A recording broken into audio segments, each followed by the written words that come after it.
All right, let's talk about it. Let's talk about our guy, Sir Eric Holder. If you guys haven't known, Eric Holder is known for killing the, infamous rapper, influencer, and just overall powerful individual, Nipsey Hustle. So anyway, he killed Nipsey Hustle back in 2018, and now some justice is finally getting passed out. So we have a sentencing that happened a few months ago, and I told myself I was going to stay out of the politics, but I'm literally only reporting some facts right here today for you guys. It's good to see this justice get served, so let's get straight into this one.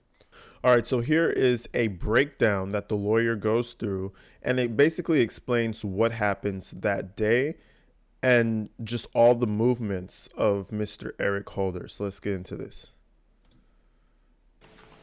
On this particular Sunday, Mr. Astrodome arrived at about 2:50 p.m. Mr. Astrodome, that's actually Nipsey Hussle's name. So just keep that in mind if they say Astrodome. And if you look at the top, you see a car pulling, not the car in the middle of the photo, but you see a vehicle at the very top kind of parking along in front of the building, in front of the businesses there. That's Mr. Astrodome. He arrived at 2:50 p.m. It looks like he was whipping the Rolls Royce, if I'm not mistaken. Unannounced, no security, no fanfare. This was his home. Nipsey Hustle believed every place was his home. He believed that he could go to any neighborhood and he'd be welcome. That he had transcended the petty squabbles of gangs. That even some rival gangs would say, "Oh, that's Nip. He's cool."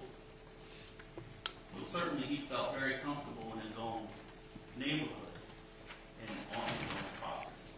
He showed up about 2:50 p.m. that day. This is his Victim vehicle. What is that? That looks like the Benz. Never mind. Whipping the Benz. vehicle parked where he parked it. And he sat in his car for a few minutes before he emerged. And when he emerged, he did what he typically does. What's going on, boys? And why did that happen? Okay. Okay. That's him.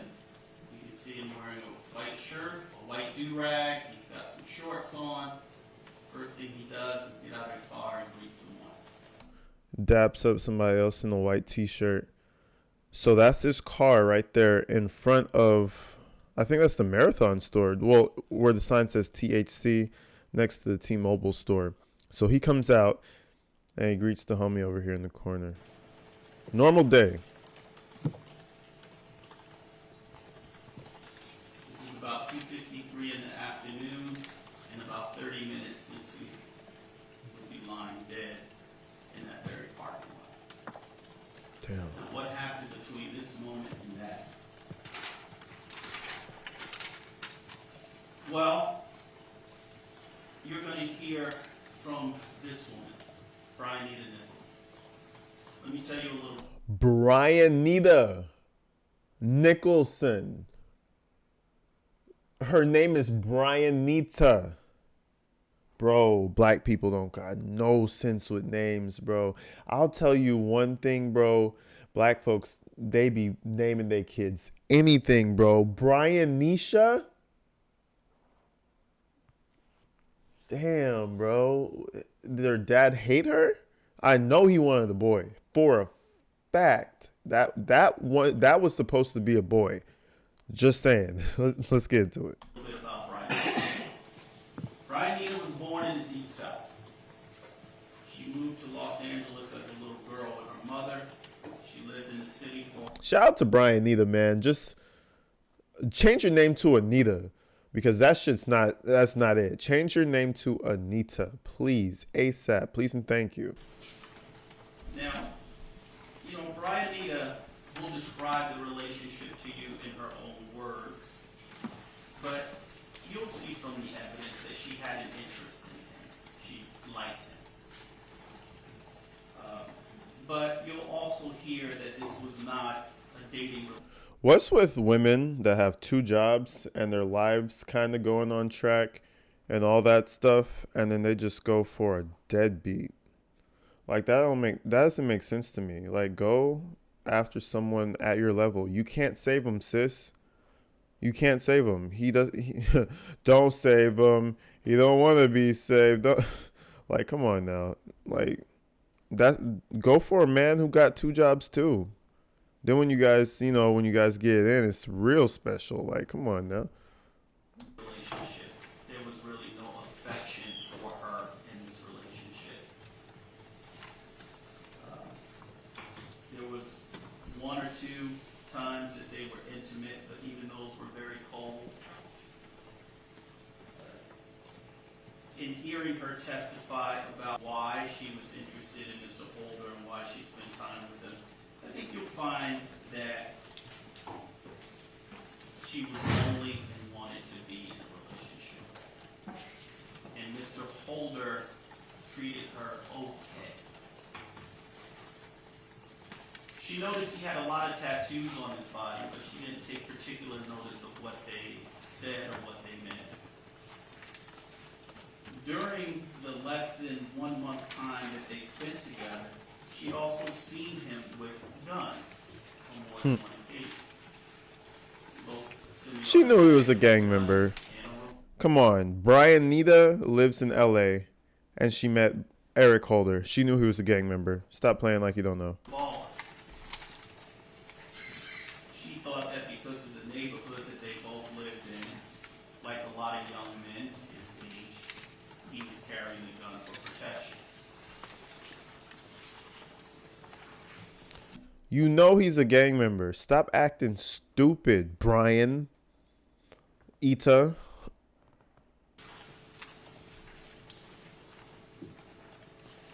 On March 31st, she worked that morning. She worked driving for Lyft. When she got off work, she and Mr. Holder got together, decided to drive to LA. She wanted to go to the Slauson swap meet. He said he wanted to go hang out, get something to eat. So she drove in her white Chevy Cruze to Los Angeles. She didn't even know that she was the getaway driver. You know what I mean? She didn't even know that. And eventually they made their way over to the intersection of Slauson and Crenshaw, where Mr. Holder said, "Oh, turn in here. There's a place in here where I want to get some food." So she turned into what was a very busy parking lot, as you can see. And this is her white car turning into the lot at the top right of the image. Right there. So Nipsey saw him coming already, but he's not a threat. They're a part of the same gang. Like, you know what I mean? They know each other. Not even a part of the same gang. They know each other. And as she turned into the lot, she drove right past a group of men you can see standing there. And I can tell you, in that group, you see to the far right, Herman Douglas, also known as Cowboy. You also can barely make out Mr. Aspidam by the white wave cap, or do-rag, if you will, that he's wearing. And next to him on his right is a man named Evan McKenzie, also known as Renhall. And they're all friends, and they're all from the neighborhood, just chatting. As Miss Nicholson drives in, Nipsey looks at the... I just want to point out the person who's typing is a beast. All you hear is listen. Anyways, let's get back to it. Car and says, "Is that shitty?" He was referring to Mr. Holt, who is also known as Shitty Cuz. It's an alias, it's a nickname. His name is Shitty Cuz. Yeah, Shitty Cuz. I wonder what the fuck he did to be called shitty. Anyway. As he's saying that, Miss Nicholson, who's driving in, is saying, "Oh my That's Nipsey Hustle. Nipsey Hustle. She had no idea that she was going to see him on that day. She's a fan. And she even said something to the effect of, "Oh my God, Nipsey is so fine." Eric Holder, sitting right next to her, said nothing. He didn't say, "Oh, I know him," or "We grew up together." No, no response at all. She had no idea that Eric Holder knew who Nipsey Hussle was. So she pulls into the lot, and at first, with no place to park, she stops her car at what, as we look at it, will be near that fence.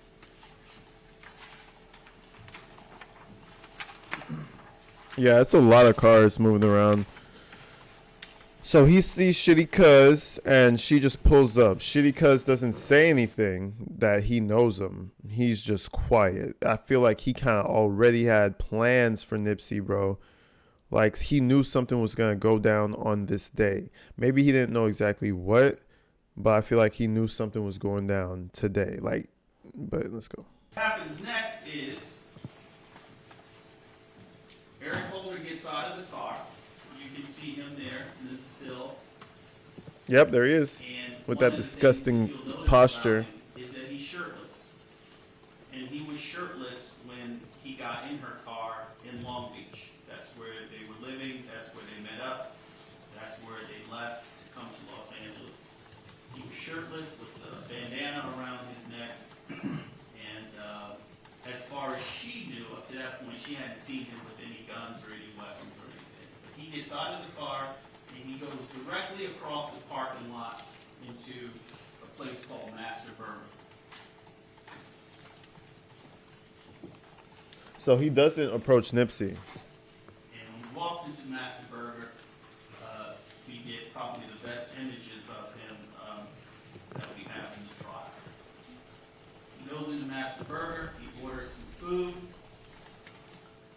and then he walks out while his food is being prepared, and he walks directly over to the group where Mr. Askadon is. Okay, so he's like, I'm going to knock this out real quick. I'm going to go hit up Nipsey. Make my girl feel kind of good, like, oh, you know, Nipsey, this isn't like, you know, I bet you he was trying to do a little something. Maybe he got angry because Nipsey called him a snitch right in front of his female, or not even his female, but the woman he's fucking with. Possible, bro. Fragile egos can cause a lot of shit, bro. He's walking between the cars. He walks right up to the group and he starts shaking everyone's hand, including Nipsey, right there. Now these guys, they either know each other or know of each other because they're all from the same neighborhood. But Mr. Holder hadn't been around the neighborhood for quite some time. He's living down in Long Beach. So he's getting acquainted with these men, and in this group at this time is Cowboy, Mr. Askadon, Eric Holder, Ren Paul, and there's another guy there getting an autograph off to the far right of the group, whose name I don't know. But he gets an autograph and he walks off. Now, Brianita is sitting in her car. She's turned it around, still no place to park. She's sitting in the car, and she sees Eric Holder walk over to Nipsey Hustle. And in her mind, she thinks, oh, he's going to try to get a picture before me. So what does she do? She jumps out of the car, and she runs over to get a photograph with Nipsey Hustle.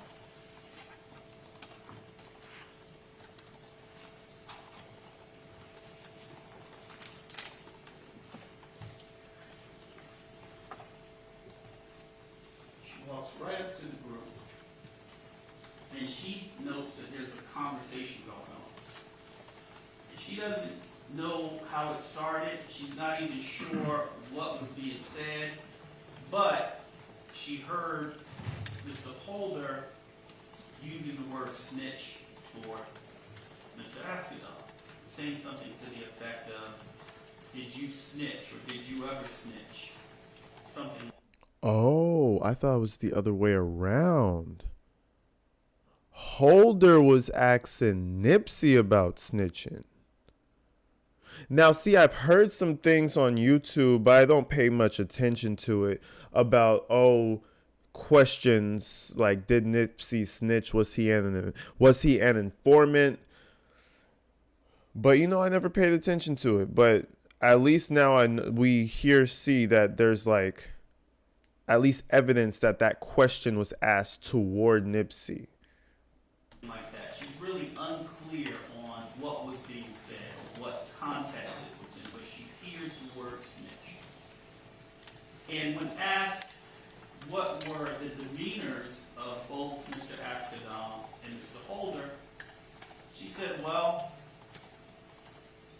as she put it, Nipsey seemed cool. He seemed very casual, but Mr. Holder seemed a little, what she described as messy, a little agitated maybe, a little bit on edge. She's the driver, he's the passenger, he's got his food, he's got some chili cheese fries on his lap. They drive out of the strip mall, and he tells her, oh, hey, go around the block. There it goes. She drives around the block, and as they come back toward the strip mall on Slauson, as a matter of fact, just as they pass the driveway that they first turned into, she sees that he is manipulating a handgun. And it's the first time she said she saw him with a gun that day. She doesn't know where it was, where he kept it, because she didn't see it. And when she saw him with the gun, she was afraid that he might shoot her or shoot somebody else from her car. So she said to him, what are you doing with that gun? You're not going to shoot from my car with that gun. And he kind of laughed it off and said, no, I'm not going to do that. Put the gun away. Well, as they passed the business, he said, well, go around here and just go to the back. I'm going to eat my food back here. So she drove through the Shell station, around the Fat Burger restaurant, into a parking lot and the alley, which is south of the mall where Mr. Askadam is from. Man, they have it tracked down everywhere that she went. So she circled the block, came back in through the Shell, came around and into the back alley. I mean, come on, sweetheart. You have to know this guy is like, come on. You can't tell me that she didn't know what was happening. Like, come on, you're not that stupid. But let's continue. Let's continue. Then she parked and he started eating. And then at some point, he stopped eating. He said, wait here. Put on a shirt, a red shirt. He said, I'll be right back. She said she didn't know where he was going to go. She thought maybe he forgot something or he was going to buy something. But he took his food with him and he started walking back through the alley, back toward the strip mall. Oh, he took his food too. Now, as he walked through that strip mall, he got picked up by a couple of different cameras. Walking back toward the strip mall, you can see his path here indicated by the letter D.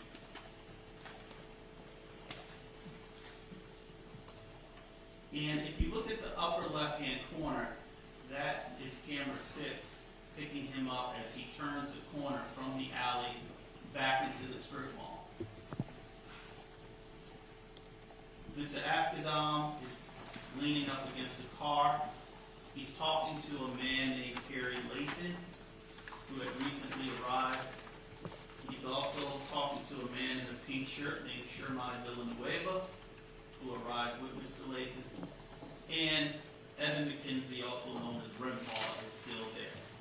Cowboy, who had been there for most of the time Nipsey was in the parking lot, had gone into the Marathon store and worked to eat his lunch. Holder walks up. He walks along the sidewalk in front of the businesses until he gets to the two cars where these gentlemen are. And no sooner than he walks two guns, and he starts shooting.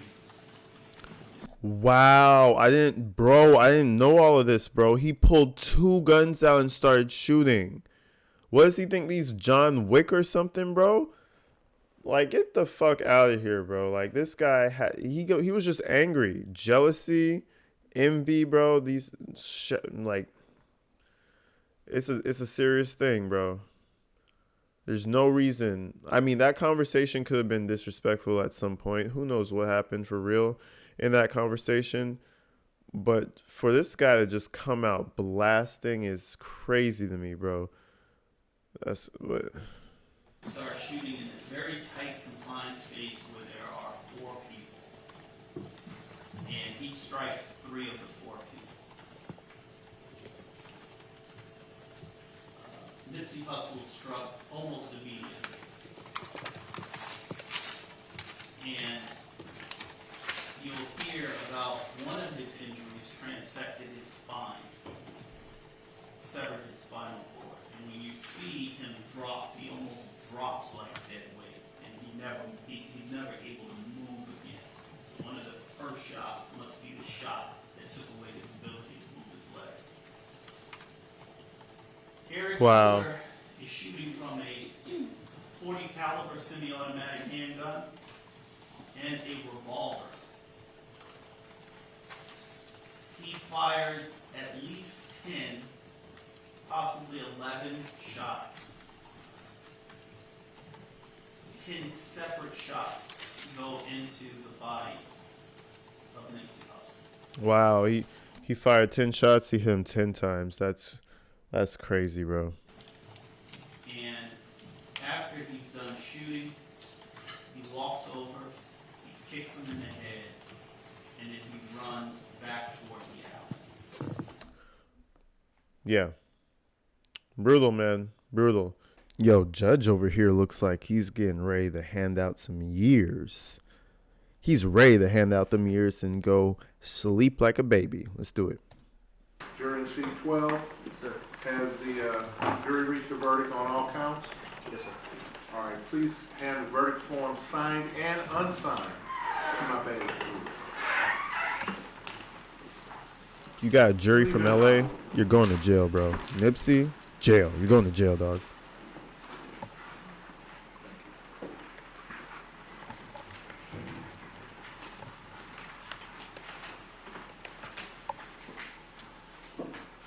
Clerk, please read the verdict.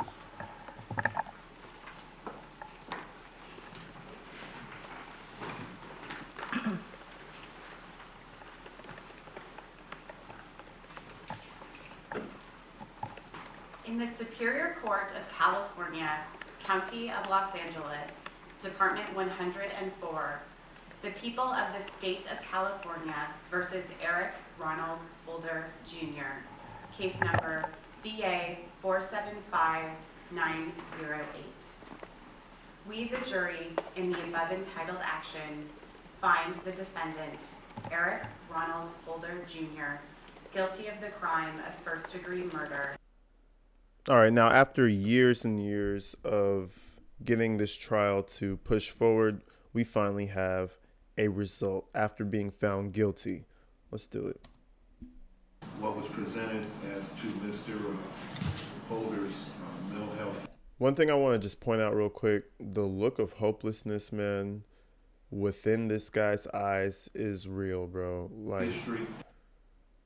the look of that face right there, man, no hope. Judge said, I think this sentence balances both, basically the acts he did and how the family's affected. When Eric looked down like that, he knew he was getting the max. He was like, that was what he said. Fuck. He knew it. There's no chance. He knew there was a slim chance of him not getting the max, but when the judge said that, he knew it was over for him. It's over for you, buddy. What are you, 30, 60 years? If you live to 90, you might come out and see another day, bro. But other than that, that's GG, man. Sayonara. See you in the next life. Bro, what would be going through your mind right now? Some people break down and cry. Some people yell. Some people pass out. But this guy just seems to, like, he seems to just take it. Maybe he's just standing up on his actions. But hey, I'll tell you one thing: is he's had some time to think about it. So all those tears probably already got sobbed out already. He's just a shell right now, just going through it. Which is consecutive. That would be an additional 25 years to life. So for count one alone, it would be 50 years to life. The total sentence would be 60 years to life in prison. The court would also recommend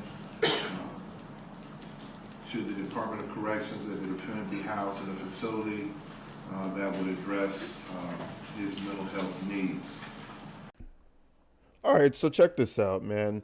Basically, when we go into the life of Eric Holder after killing Nipsey, it's not going to be too good, man. Basically, he's already been beat up by someone in protective custody. A Hispanic member already beat him up in protective custody just because he knew that he killed Nipsey and he was a Nipsey fan. So just think about that. You're in PC and another fool in PC messes you up. So this is how he looked afterwards. So basically what I'm saying is life after the murder is not going to look too good for Eric. He might end up getting killed in there or just committing his own situation. He might just throw in the towel himself.